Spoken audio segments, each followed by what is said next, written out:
direction, the trend, is clarifying the definitions of discrimination. There's been a mess across the world. There's the tendency now in newer acts that are adopted, including in the British Equality Act of last year. Tendency is clarifying the definitions of discrimination, harassment, and victimization, and applying them consistently across all protected characteristics. Again, with the reminder, the basis, the principle is no hierarchy of the grounds of discrimination. And another trend, expanding positive duties on public sector authorities to advance equality in respect of all protected characteristics. In the past, the equality duty was related mainly to race and sex, then to disability. Now there is a general duty in most, at least European jurisdictions. Two more points under the same heading. Widening the circumstances in which positive action is allowed. That's also positive and well observable trend in many countries. And last, attempts to relate now this is the next talk that you have here probably. And that's the most difficult one, to relate the two historically different types of equality.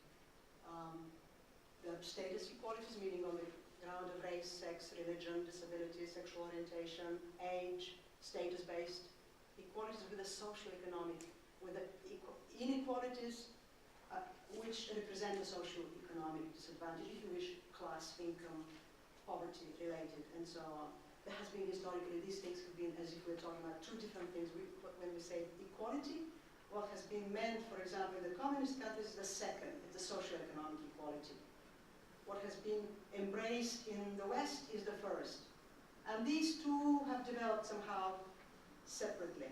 And now there is the first attempts to start looking at the link between the two as a very progressive trend as well. Now, if the question is not to list the elements of trends, but just to say in one point only, what is the trend internationally?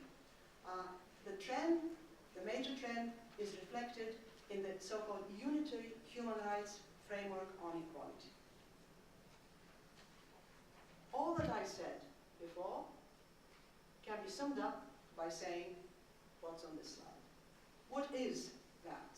That is a holistic approach which, while keeping in view the specificities of the different strands of equality and the different types of discrimination, seeks more effective implementation of the right to equality through strengthening also the overarching aspects of these different strands and types. Where do we find that new framework, the approach? It is expressed in the Declaration of Principles of Equality of 2008. Why unitary? It's also sometimes termed unified or integrated.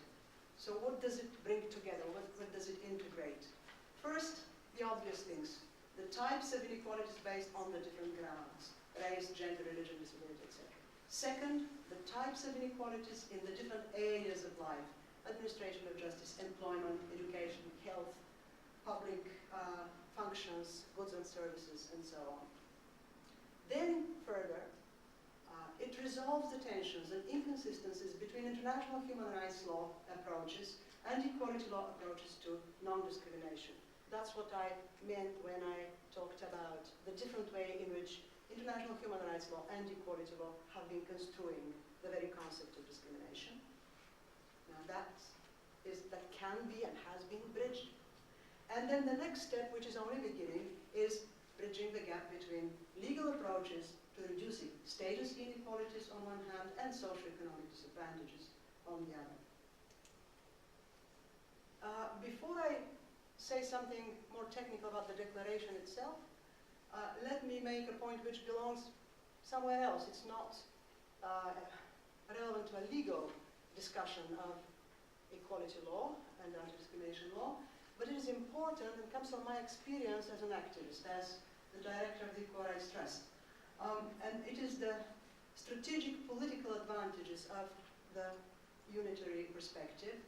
To put it simply, it helps us the deficiencies of identity politics. What deficiencies? Okay, identity politics had its day. Pushed too far, identity politics brings entrenching the difference and encapsulating the difference into separate coexisting groups. It doesn't go far enough in terms of creating social cohesion and solidarity across the different groups in society.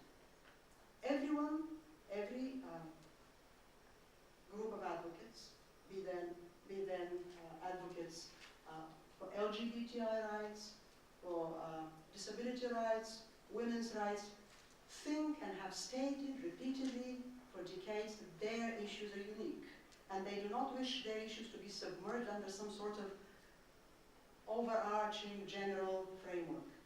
Historically, that has happened everywhere. Everybody's been fighting to be on the map and not to be submerged.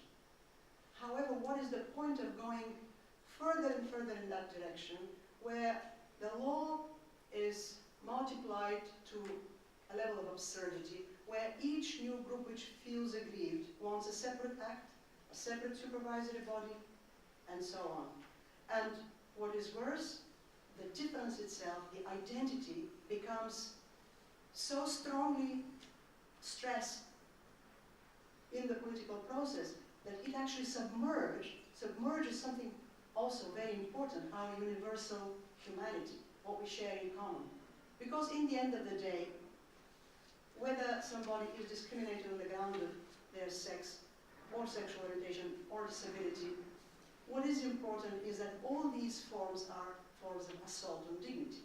And we're talking about one human right, right to equality. So that's the political advantage of the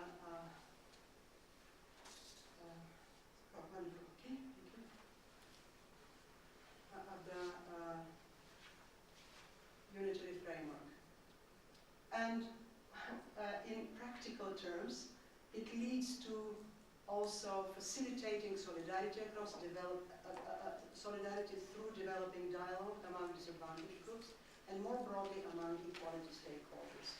And not only among equality stakeholders, but because of engaging with the human rights movement and the human rights perspective on things, it also creates a dialogue between the different equality representatives of the different equality strands and other sections of the human rights movement, as well as the neighboring discourses and neighboring movements such as peace building, conflict resolution, development, poverty alleviation, transitional justice, and so on. Then other advantages are the economies of scales. It's better to have one comprehensive legislation than 16 different acts and regulation and 160 regulations. And of course, saving time. Why should anybody want to repeat the British patchwork of, 50 years or so of gradual development of bits and pieces which then do not match. And then you end up with a horrible mess which cannot even be cleaned, which can only be improved on. Even the Equality Act does not clean the board and start from scratch. It only, again, builds on. So nobody needs such a, and the complexity is enormous. We're talking about the British Equality Act simplifying the legislation, but you saw at the beginning how simple it is. It's comprehensible to a few people only, as it is now. Now the declaration, which looks like this, consists of 27 principles on equality, which were agreed by a group of experts in several stages of consultations, including a conference in April 2008, bringing together academics, legal practitioners, and human rights activists from all regions of the world. With the exception of Australia, although there were people born in Australia but working in other places. The declaration reflects a moral and professional consensus, initially among 128 human rights and equality experts, followed by hundreds further signatories, individuals as well as institutions.